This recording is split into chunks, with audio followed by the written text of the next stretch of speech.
Welcome, soulmates. So this is our pattern for the shirts we're making, right? I have my pattern here. Then for the hidden plackets or the hidden buttonhole, I have an extension added to my CF of the shirt pattern.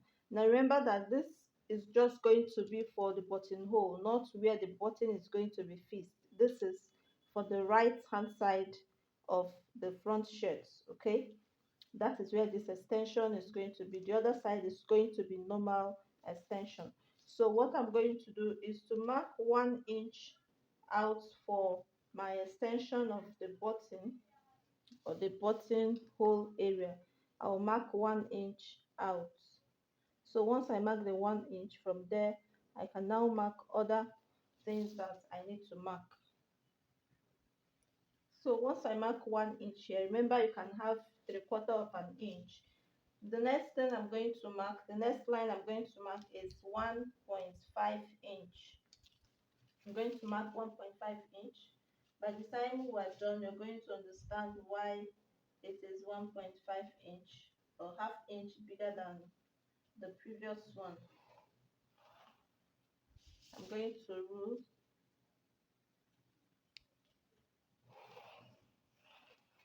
Then the next one, the next line is going to be one quarter. One quarter.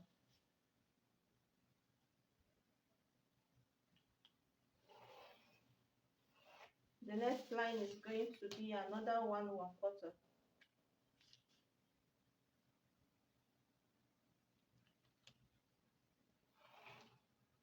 I've just marked them, so I'm using my ruler to trace it out, my pencil to trace it out. Okay, now the last one is going to be half an inch for same for same allowance.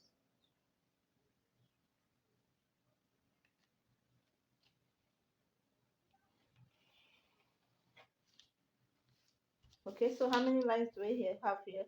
This is our CF line. We have extension A. After the extension, we have another line 1.5.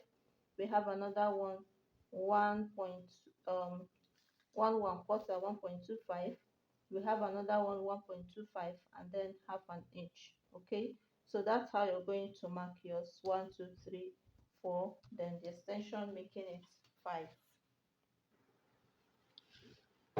So now that we've finished marking out the lines, this is how we're going to fold it. Okay, after the sewing allowance of half inch, the next line that follows, let's just mark it. This is extension line A, the next one B, the next one C, the next one D. So from the line C, we're going to fold it this way. From the line C, that is the first one of the 1.25, I'm going to fold it including the sewing allowance or the same allowance, right? So once I fold it, I'm going to take the one of A and fold it over to, so that the B line is going to be inside, right? I'll fold it over this way. You can see what we have. Now this same line, I'll just fold it over so that the edges will not be showing.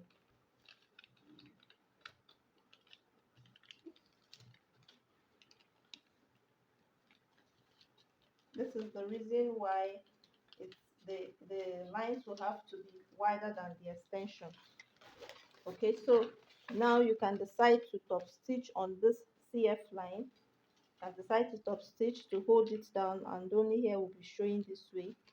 You can decide to sew the first line separate this way, put the two of them together like this and sew remaining this part, so that when you put your buttonhole, and then of course we're going to sew this down edge and sew this down into our collar, it remain only here that will be open, but then you can still hold it behind. That is if you do not want to have any stitch on top, you can still put it together behind, right, and join them together.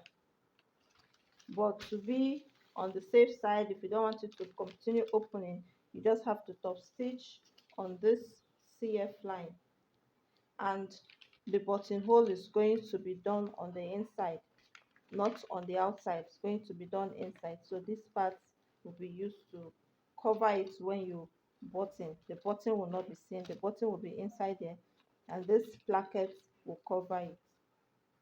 Okay, so we're going to transfer this to our fabric. Remember I said this is just for just the right hand side, so we're going to cut separately the one for the right hand side and then cut for the left hand side. So while this is folded, I'm going to cut the neckline complete.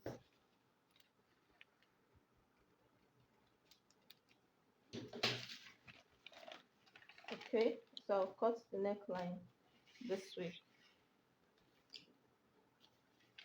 and also trim out this other part.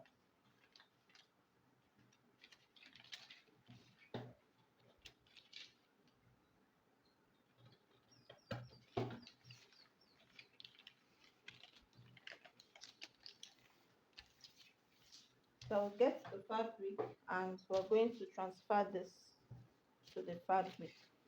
This is the material we're going to be using.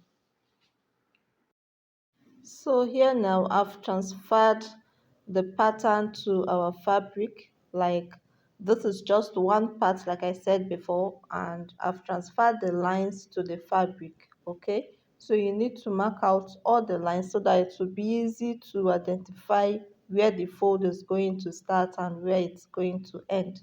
So however you marked the lines on the paper, that's how you're going to transfer it on the fabric, both up and down, both up and down. You're going to mark them out. Remember that this is just one part of the front shirt. So we're going to also cut the second one, and in this case we'll just flip the paper over, like turn it up the other way around, so that we can get the one for the other part, which is the left hand side.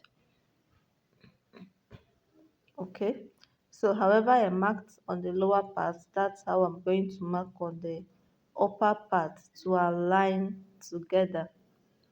I hope you understand. Now, for the other side, we don't need so much extension. All we need is just the placket extension and the allowance for folding over. So the placket extension is 1 inch, and allowance for folding over will be 1.5 inch, so that we can properly cover it up. Okay, now this is the two of them, the side for the buttonhole and the side that will have the button. Now we're going to work on the hidden placket area. That is where we're going to work on to get it right. So as you can see, I've folded the one I call the seam allowance. I folded it the 1/2 inch. Okay, now I'm picking the side for the number C, and I'll fold it over.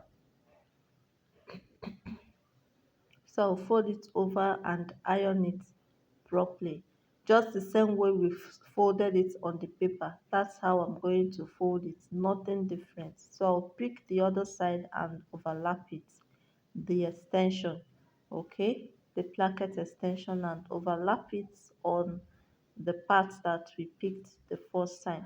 If you remember how we did this on paper, that is exactly what I'm doing. So the B side will be in between the A and the C. Okay, the B will be in between the A and the C, and that is where the buttonhole is going to take place. So once this is a chiffon fabric, so you need to carefully arrange it, and I'm going to iron it properly. All right, I'm going to iron it, so carefully arrange it so that it does not squeeze. Place something on top so that you don't burn it or dirty it with the iron if the iron is dirty. So now that we finish ironing like so, I'll flip it over. Now one thing you will notice is that one part will not be holding itself properly. Okay, that is the extension and the number B. So I'm going to be using hemming gum to hold it down or sew it, whichever way. This is it, the extension for the placket and the number B or number A, number B rather. So I'm going to use, you can see where I'm going to put the hemming gum. That is where the hemming gum will be so that it doesn't begin to flip up or come up so easily like that. This is just to give it a seam finish, a very nice finish, okay? So I'll put the hemming gum in between there and iron it properly. It's not going to affect the part that will have the buttonhole, right? It's not going to affect it. Now, it's either you sew it or you use hemming gum, but I'm not going to sew it. I'll just use the hemming gum, or I might probably use hemming gum and still sew it. Okay, so I'll place the hemming gum. Once you get to this part, you definitely know the part that is not holding up properly. So once you get the hemming gum, you place it 1 inch and then flip it over and carefully arrange it the way you want, so the it covers up the buttonhole area, okay, so that once you iron it, it's not going to be showing on the other side. It just stays in place, okay. So use your iron to press it down carefully, place small material on top and iron it down. All right, so that is what I'm going to do until I'm done ironing the hemming gum or the fusible gum underneath.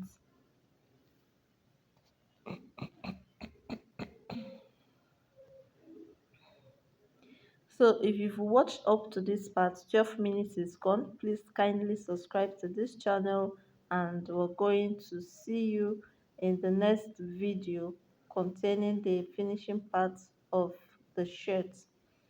Okay, so this is what we have once this is done. You can see now we have two plackets. One will be for the buttonhole and the other will be to cover it up. And no one is pulling out. You can see the way it is. No one is pulling out. Again, so this is it for the hidden placket.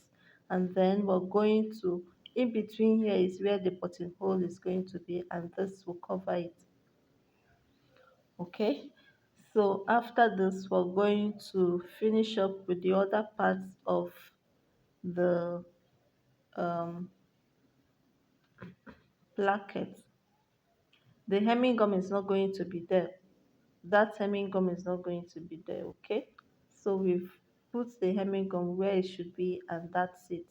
Now for this other side, we're just going to fold over the plackets using the allowance, that is the allowance to fold over the plackets. Remember the placket or the placket extension is 1 inch and we added extra 1.5 inch to fold it over where the buttonhole, sorry, where the button is going to be, where the button is going to be. So we'll keep this one aside and finish up with this other one. And of course, remember you always need to mark where your CF line is, that is your center front. Once you get the mark for the center front, the remaining part is the button allowance. So iron it down. This fabric has front and back, so we're pushing everything behind or to the wrong side so that we have a clean finish. Assuming it's both ways, you can decide to fold it to the front, or if you're going to be doing an additional placket, you can just add it, but here everything is cut together. So once I fold it, I'll then fold the 1 inch that I added to the allowance so that I give it a very nice finish. Okay, you can see that the fabric has both right and wrong sides, so this is the best way to finish it for a cut together placket. And I'm just going to iron it properly, iron it down. So once we iron it down, we're going to top stitch on it. We're going to top stitch on it to keep it in place, or you can use your hemming gum to keep it in place. Okay, so once this is done, and in that case, we're going to be over with the placket, the hidden buttonhole, the button area, and all that. And the next thing is to join the shoulders together, both front and back, join the sides, and then we'll move over to the shirt collar, and that will be in the next video. I hope this video makes so much sense to you. I'm only adding the hemming gum to hold it down to give it a very clean finish.